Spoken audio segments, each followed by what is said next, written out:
Ang Koreano, Amerikano at Pilipino ay namatay at napunta sa langit. Pagdating nila sa langit, sinalubong sila ni San Pedro. Welcome dito sa langit. Maraming magandang tanawin dito at mahahabang kalsada, kaya kailangan nyo ng sasakyan. Ikaw, Koreano, dahil tapat ka sa asawa mo, bibigyan kita ng Lamborghini.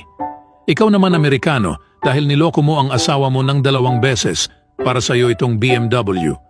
At ikaw naman, Pinoy, dahil niloko mo asawa mo ng 5 beses, bagay sa iyo itong lumang Toyota. Pagkabigay sa kanila ng kotse ay umalis na ang tatlo. Makalipas ang 5 taon, nakita ng Koreano at Amerikano ang kaibigan nilang Pinoy na malungkot. Pre, ba't ka malungkot? Okay pa naman kotse mo ah, tanong ng dalawa. Sumagot naman ang Pinoy ng, mga pre, nakita ko kasi asawa ko kanina, nakasakay sa lumang bike.